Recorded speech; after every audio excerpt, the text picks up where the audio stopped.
Well, some of you have already been doing that, and we have some pictures sent in by our reporters. We begin in Lagos with this picture of a flooded road at the Ayobo Ishefun area of Lagos State.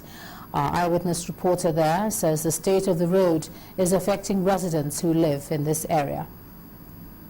And still in the southwest, this is the present state of the mini bridge in the Okeogun area of Oyo State. Looks quite dangerous.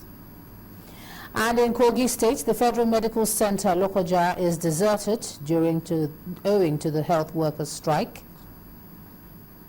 We end now in Taraba State, and that's the National Youth Service Corps members posted to Jalingo are protesting the non-payment of their allowances. Well, we'd like to thank you so much for all the pictures that you send in and ask you to please keep them coming. We move on now. The Senate is yet to arrive at a common position on the state of emergency in Adamawa, Borno and Yobe states. After a closed-door session with service chiefs today, which lasted for more than 7 hours, the lawmakers again failed to come up with a definite position on the issue. But the Senate spokesman, Einaya Abaribe, said the service chiefs insisted on the extension of the state of emergency in the 3 northeastern states. Our correspondent Linda Akigbe reports. All is calm in the National Assembly at the resumption of plenary on Tuesday. It's a departure from the chaos and disorder that was seen under Parliament last week Thursday, when the police had a face-off with federal lawmakers in the House of Representatives. On resumption on Tuesday, federal lawmakers in the Senate immediately went into a closed-door meeting with military chiefs. The service chiefs were to brief the lawmakers last week on the state of emergency in Adamawa, Yobe and Borno states in the last 18 months, and also what they have been doing to deal with insurgency in the northern part of the country. The closed-door meeting ended more than 7 hours later. In a closed session, discussed extensively with the service chiefs, we have noted the challenges and the progress made by the armed forces in the fight against insurgency in the northeast. The Senate spokesman gave some details of what was discussed behind closed doors. We also found from their briefing that we have some problems which has to do with the troop levels and with the level of equipment and, of course, all the other ancillary problems. And this is what he said on the issue of emergency rule. The question of the state of emergency was not what was on the table today. And we are going to also wait until it's brought on the floor of the Senate and we will now discuss it. What the Senate did today was to separate the 2 questions. Of course, the military continues to insist that they need the state of emergency to be able to conduct operations in a manner that will bring it to a quick resolution. The state of emergency in Adamawa, Borno and Yobe states expired last week Thursday, November 20th.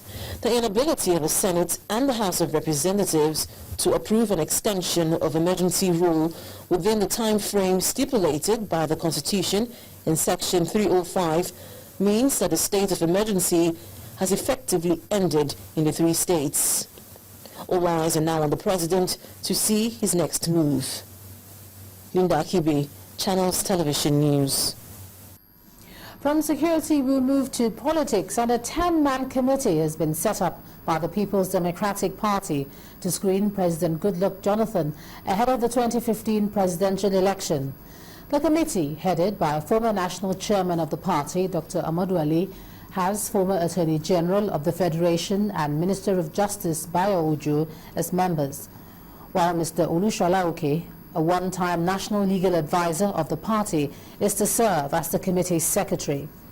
The screening committee is to assess the eligibility of President Jonathan and certify him fit to run.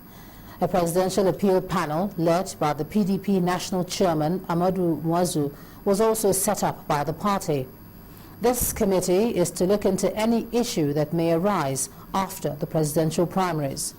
A statement signed by the PDP National Organizing Secretary Abubakar Mustafa says the Presidential Screening Committee and the 2014 Presidential Appeal Panel takes immediate effect.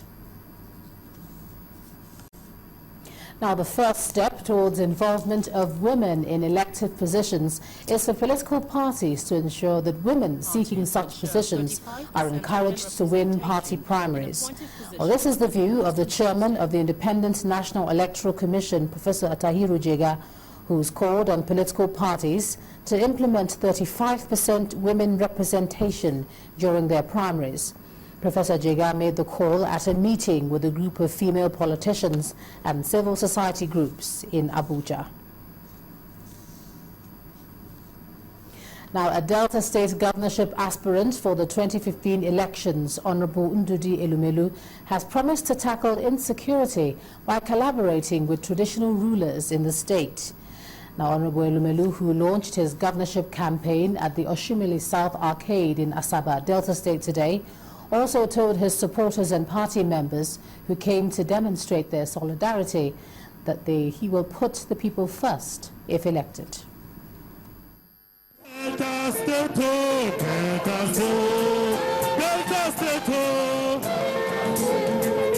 A typical rallying point in a transition period such as this.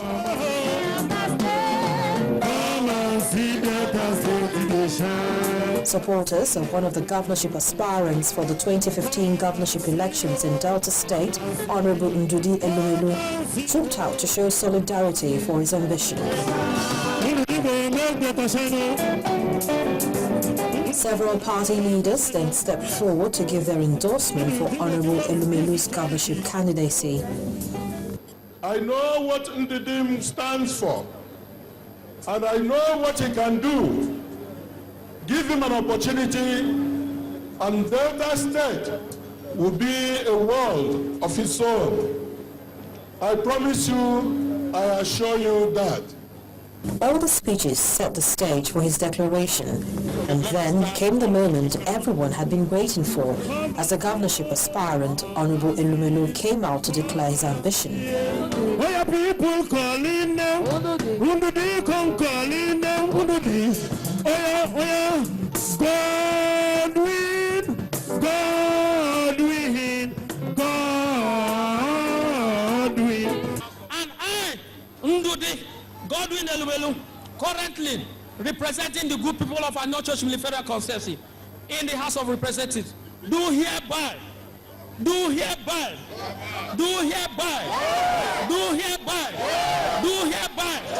accept to run for the office of Governor of Delta State come 2015.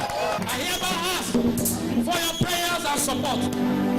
He also used the opportunity to give account of stewardship, and he served as chairman House Committee on Power.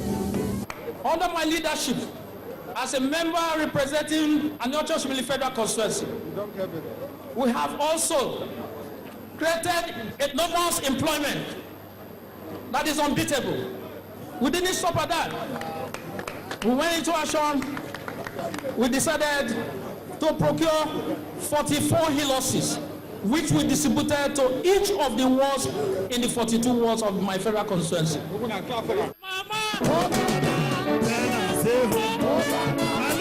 As Honorable Elumelu throws his hat into the ring to contest for the 2015 elections in the oil-rich Delta State, the race to the state governor's seat now looks set to be a hot contest with many other aspirants, both from within and outside the party.